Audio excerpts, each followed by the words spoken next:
Amid an escalation of violence and with surveys showing Petro's lead ahead of the turnout, Colombian authorities ruled out postponing the presidential elections and explained how security guarantees will be implemented for the elections on May 20. Ceuta and Melilla land borders with Morocco reopened on Tuesday after more than 2 years of closure. Clashes erupted in Libya on Tuesday as rival governments dispute the central administration of the North African country.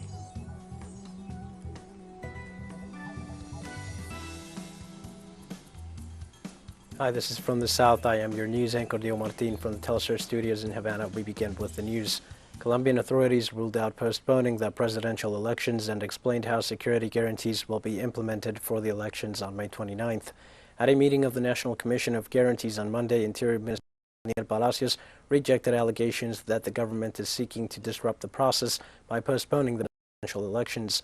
Palacios said regarding to security for next May 29th elections that the executive will prioritize the territories that show greater risk for specific situations that will be prevented so that the elections can be carried out smoothly throughout the country.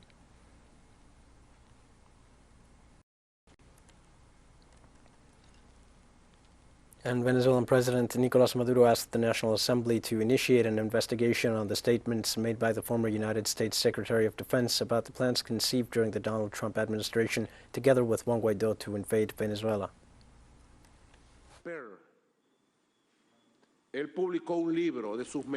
Mark Esper published a book of his memoirs when he was in the government of Donald Trump, and he wrote several pages about Venezuela. And he reveals there how Donald Trump and Ambassador Juan Guaidó plan to invade Venezuela.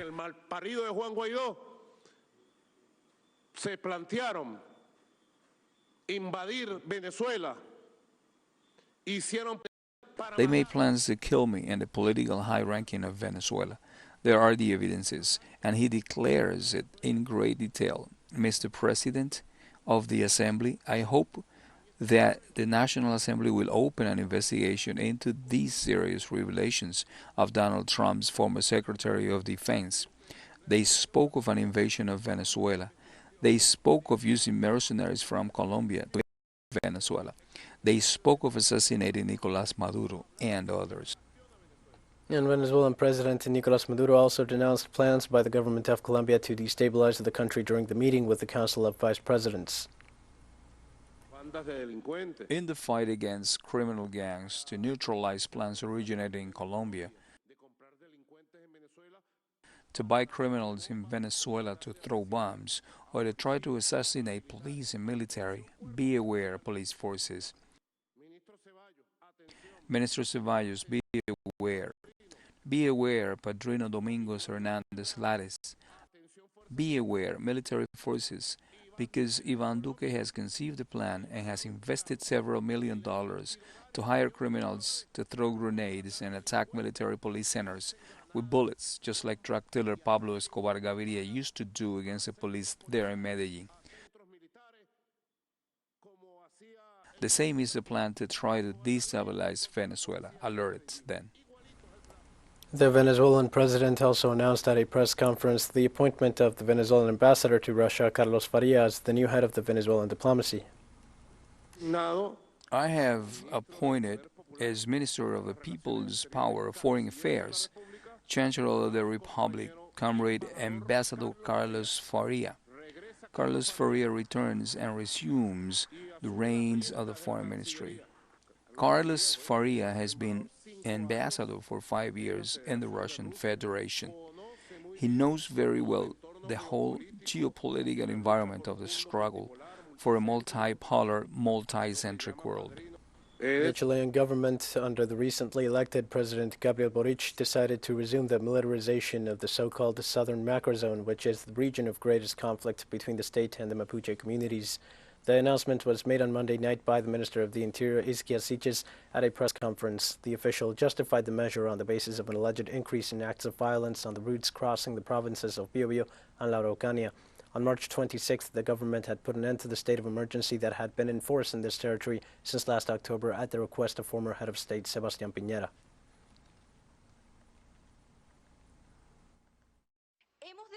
We have decided to use the tools of the state to provide security to our citizens, decreeing a state of emergency for the protection of the routes along the Arauco and Biobío provinces in the Araucanía region, to allow the free transit of people, supplies, and the implementation of policies that can improve the quality of life of the inhabitants of these territories. Guatemalan President Alejandro Yamatei re-elected Consuelo Porras as the country's Attorney General despite allegations raised against her both domestically and abroad.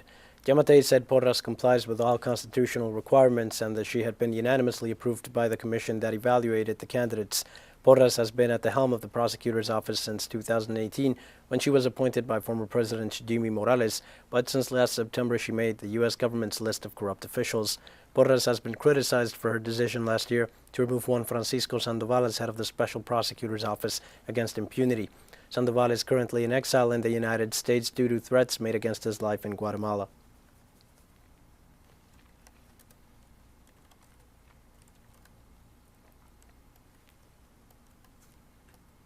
After the swearing-in ceremony, President Yamatei highlighted that Attorney General Maria Consuelo Porras will have the support of the executive to avoid selective criminal pressure at the request of nationals or foreigners alike. From my government, the Public Prosecutor's Office will have all the support within the scope of our competence. We will strengthen that independence and autonomy that will allow the institutions to never again be used by national or foreign individuals who seek to impose a political or ideological agenda through selective criminal pressure.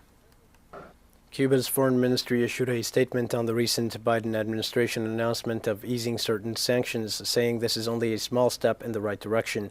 The statement reads that this is in a way a belated materialization of promises made during the presidential campaign, but that this policy shift is largely the result of international pressure by the United Nations, by the Community of Caribbean States, and by increased pressure from both American and Cuban-American citizens, plus the reiterated denunciations made by the Cuban people.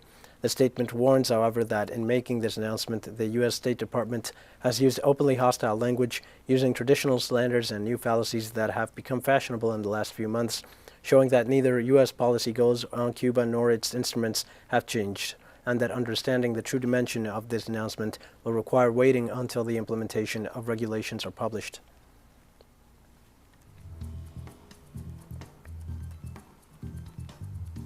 We're going to take a short break now. Please join us again after this.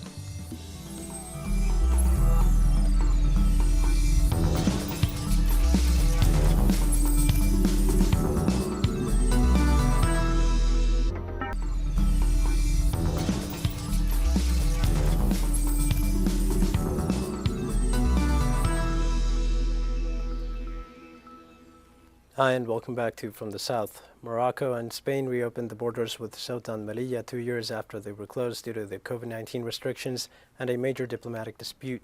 The gates opened shortly after 2300 hours local time on Monday night, letting dozens of cars and queues of pedestrians pass through in both directions.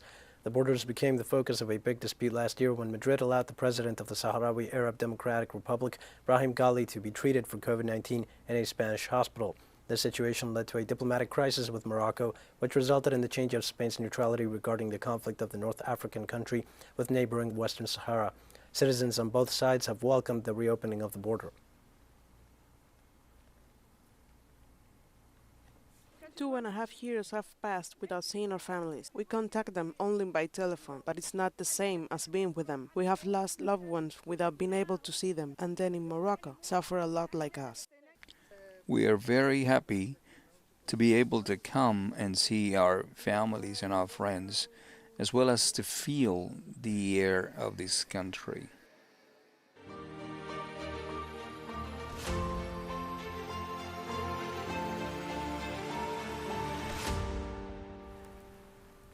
Sweden's Foreign Minister Ann Linde signed her country's application for membership in the North Atlantic Treaty Organization on Tuesday. During the signing ceremony of the document, Lind emphasized that her country's authorities decided to join the Atlantic Alliance after considering that it is in the best interest of the country, despite the constant warnings from Russia for considering the measure as a threat to its borders. And Linda said that the application will be submitted together with Finland's and hopes that it will take up to a year for consideration and ratification of the document. The signing of the document comes one day after Prime Minister Magdalena Andersson reiterated Sweden's willingness to join NATO.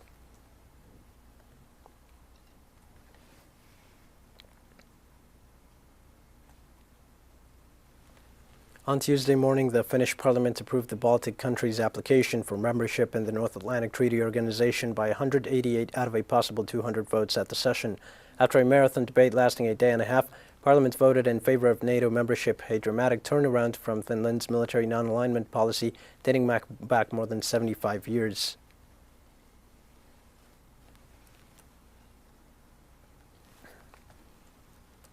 According to the most negative scenario of the new macroeconomic forecasts published by the European Commission, the total cut of the Russian gas supply would sink economic growth in the Eurozone to almost zero and trigger inflation above 9%. The base scenario of the European Union foresaw a growth of the gross domestic product of 2.7%, more than 1 point below its previous calculation. However, this result would contract to a 0.2% in an eventual supply of Russian gas.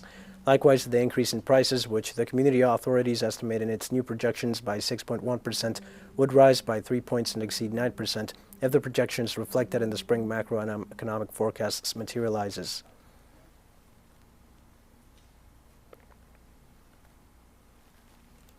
Russia's defense ministry said on Tuesday that more than 200 Ukrainian soldiers, including several dozen injured, surrendered at the Azovstal steel plant in Mariupol. Surrender of militants of the nationalist unit Azov and Ukrainian soldiers blocked at the plant Azovstal in Mariupol. Over the past 24 hours, 265 militants laid down their arms and surrendered, including 51 heavily wounded. All those in need of medical care were sent for treatment to a hospital in the city of Novosibirsk, Donetsk People's Republic.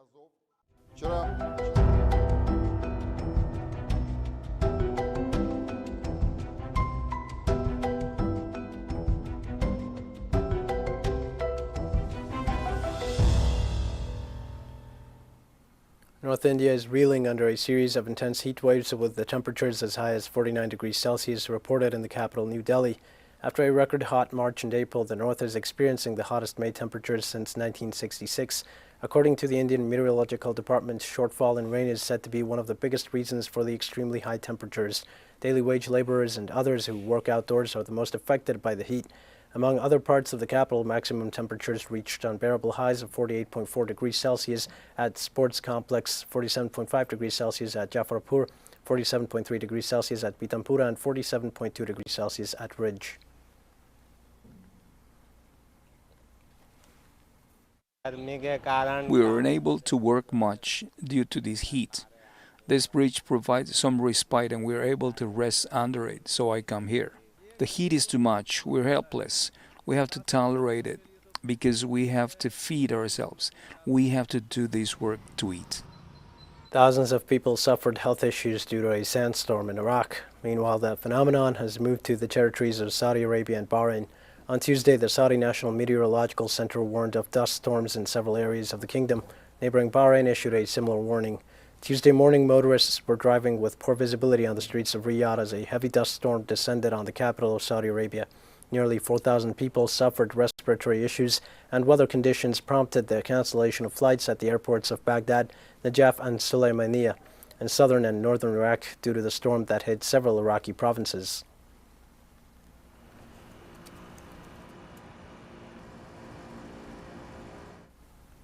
Peruvian President Pedro Castillo demanded Repsol to compensate those affected by an oil spill that occurred in January in the Pacific after his government sued the Spanish energy company for $4.5 million. Following the spill, the government in March said that Repsol has agreed to pay $805 to each of those affected as part of a round of compensation. The company has insisted that about $7.8 million has been paid so far to more than 5,000 people. Castillo's administration indicated in its civil lawsuit for damages that it represented the interests of about 700,000 parties. Speaking about the cleanup operation, the head of state said that the Ministry of the Environment had precise instructions to supervise it. The spill severely affected the ecosystem, impacting about 100 square kilometers, killing animals and polluting the sea along the country's coast.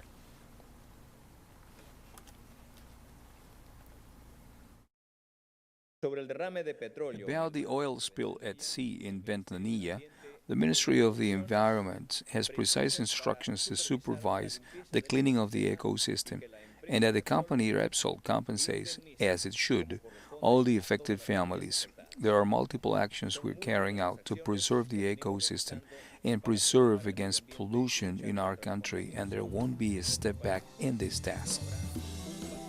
There's more news coming up after our final break. Please stay with us.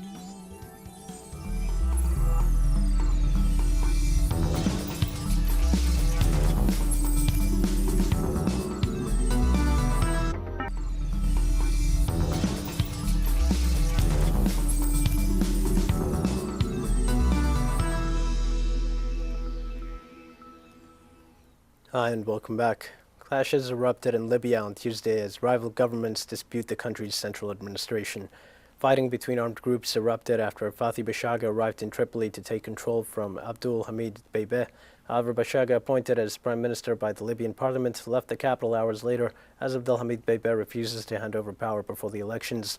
For more than 2 months, there have been two governments in Libya. The government of national unity led by Dbeibeh and the one granted confidence in early March by the Tobruk-based House of Representatives.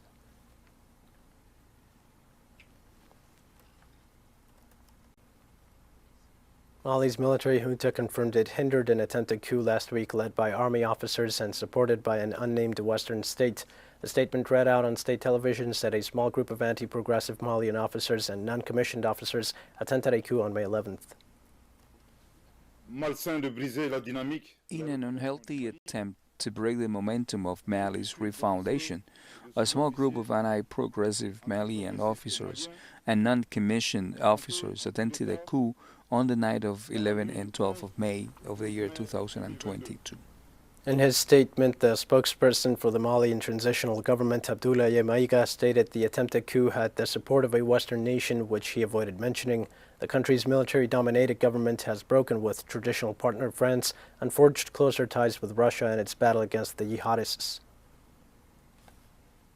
Were supported by a Western state.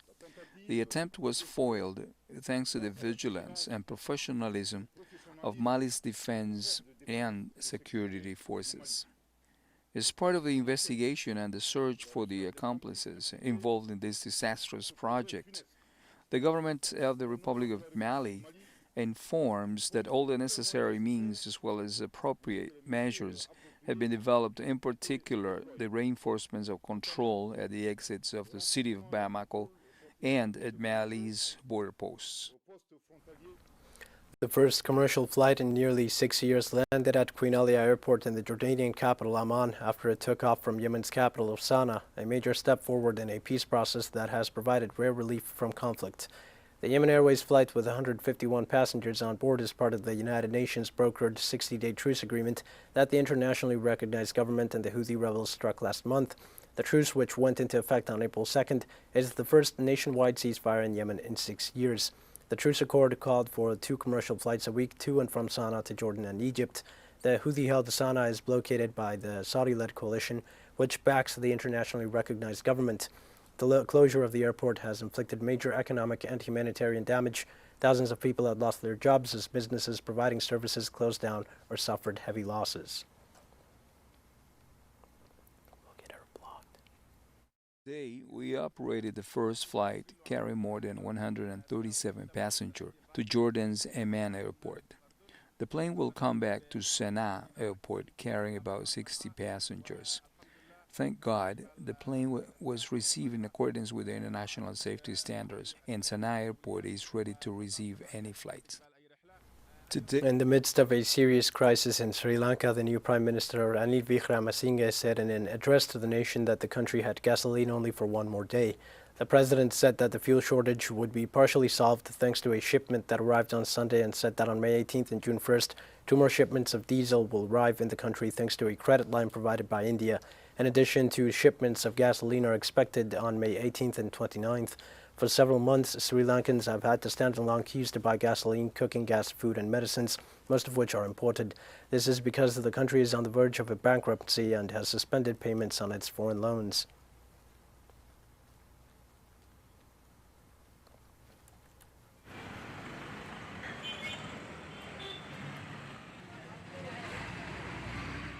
At the moment, we only have petrol stocks for a single day. Another grave concern is the lack of medicine. There is a severe shortage of a number of medicines, including medicine required for heart disease, as well as surgical equipment. Payments have not been made for 4 months to suppliers of medicine, medical equipment, and food for patients. The payment owed to them amounts to rupees 34 billion.